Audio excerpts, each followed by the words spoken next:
It's the resurrection, the Tinshai of the Mashiach Yahoshua, of the Messiah Yahoshua. Command. Now here's what the command is, according to Leviticus, the scripture, which is 23 verses 9 to 14, which speaks of the YOM HA-BIKKURIM. And what you'll note is interesting in the scripture, because in Leviticus chapter 23, it actually goes through each of the 7 holy feasts and festivals of Yahweh Eloheinu, is that there is 5 verses for this particular Moedim, and yet this one is not kept by modern Judaism. But as a command, we are to wave a barley loaf, or more, even a more literal sense, a sheaf. You understand? Before Yahweh, we're to wave a sheaf before Yahweh. Scripture, Leviticus 23, 9 to 14. A little note on that word sheaf right there. You have to check out the Cannabis matrix, Kanehbosem. And this is one reason why the Exodus becomes very imperative on us, but this is the key. You understand? This is the key. The Moedim Ha-ELohim, and Passover is the key to Exodus. Passover is the key to Exodus. Remember, you understand that I'm reminding you of this. Passover is the key to Exodus. And I'm speaking to the Beta Israel and the faithful Gentiles who have separated themselves, you understand, to Abba Kadosh, the God and Father of Getachin Jesus Christos. The gift of the Ruach is trust, is faith. So as a community, the gift that we receive, and even as individuals, is that trust and that amen and that faith. You understand?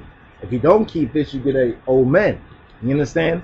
But if you keep this, the gift of the Ruach of the manifest is trust and faith.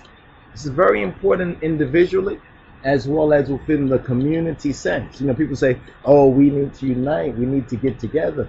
You understand? Well, the scriptures teach that the only unity, while the whole world falls more and more into mystery Babylon, the only unity is in Getachin Jesus Christos. So all who are in Getachin Jesus Christos in spirit and truth, there's unity because there's trust and there's faith. You understand? That's the gift of the Ruach. The fruit of the Ruach is Salam. And this is why, if you look at the Middle East situation, there is no Salam. But once again, modern Judaism does not keep the Yom Ha-BIKKURIM.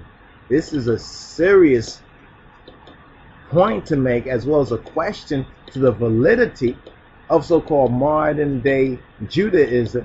You understand? Keeping Pesach, Passover, keeping Ha-ELohim, or the Kita Injera Be'al, but not keeping Yebekurat Nedo, not keeping Yom Ha-BIKKURIM, not keeping the day of first fruits, which also means, by etymological relation, the day of the firstborn.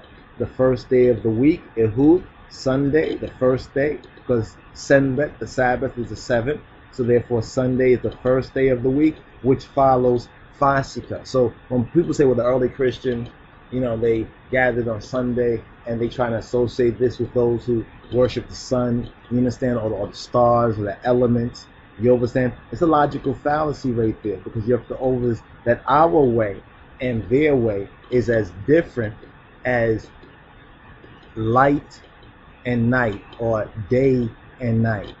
So we're going to touch on this a little bit more, but remember, April 9th to April 19th is the holy season, and it begins with Pesach, Passover, in the former rain, the spring feast and festival season, which usually occurs in the months of April and June, according to the 14th day of the first month of Abib or Nisan, and it signifies the feast of our freedom, Pesach, Passover, FASIKA. Then comes the 7 days, you understand, this year from April 10th to April 17th, which is CHAG Ha-MATZAH, or the Feast of Unleavened Bread, Yekita Injera Be'al, from the 10th to the 17th. and this is the Feast of Unleavened Bread, where it's commanded to eat no leaven for 7 days, to eat unleavened bread 7 days. The first and the last day do no wage work, because the first and the last day is a senbet, is a Shabbat, is a Sabbath day. Now here's what's interesting, in a sense, you know, where the people talk about 3 days and 3 nights, but they get it erroneously, because you have to remember that these are movable. These are, that's why we have to be in time with alignment. These are movable feasts.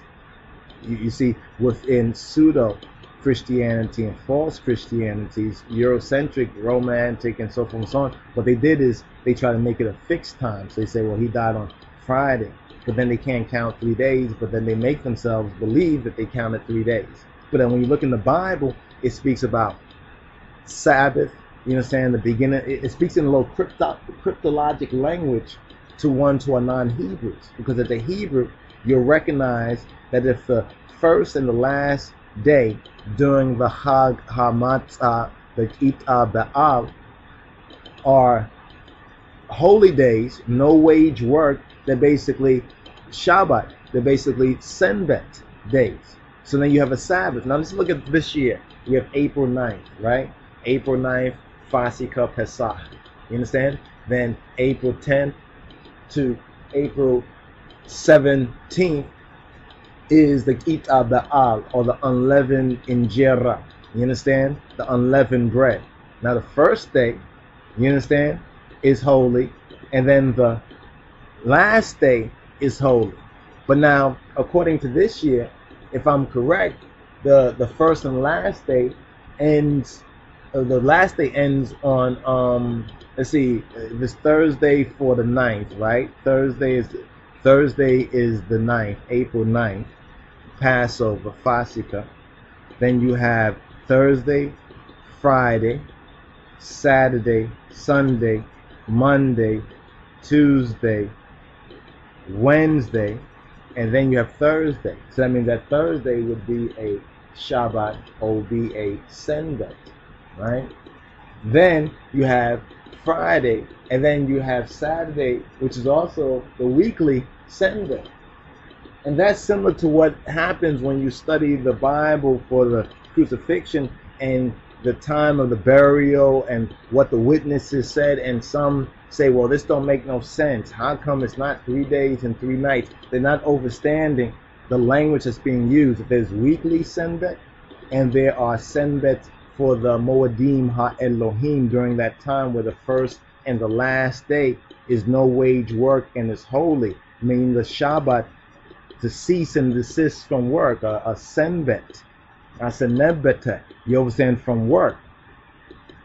We'll touch on that a little bit more, but that's very interesting. And on the 19th, which is Sunday, the first day of the week, which follows FASIKA, we have YOM HA-BIKKURIM, the Tinsha'ik, and you understand, which is the day of the first fruits, the firstborn of the harvest, or the first fruits of the barley harvest.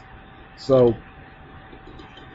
give thanks and praise for listening, and I'm sure that some would have more questions about this. And as we're beginning to get into some of these details more on the groups, we ask ones-on-ones to, you know, put it on the pages of the groups, you know, sign in the groups, and we'll get into a little more detail there. And also we'll have some audios, you know, some audio teaching CDs available, even to post it up on perhaps the group site. Would probably be a good site to post it up there, so you can download it to your iPod and to study these. And let us, you know, each one teach one if they have a teaching, each one support one if they can support, each one pray for one if they know how to pray. So give thanks and praises. Shalom. Right.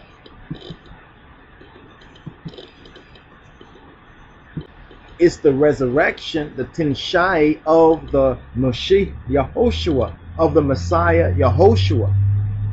Command. Now here's what the command is, according to according to Leviticus, the scripture which is 23 verses 9 to 14, which speaks of the Yom HA-BIKKURIM.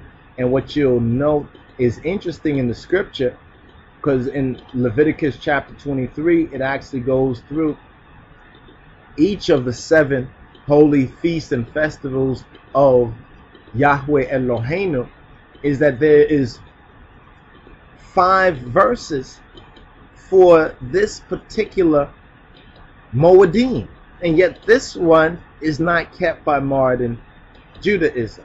But as a command, we are to wave a barley loaf, or more, in even a more literal sense, a sheaf. You understand? Before Yahweh, we're to wave a sheaf before Yahweh. Scripture, Leviticus 23, 9 to 14. A little note on that word sheaf.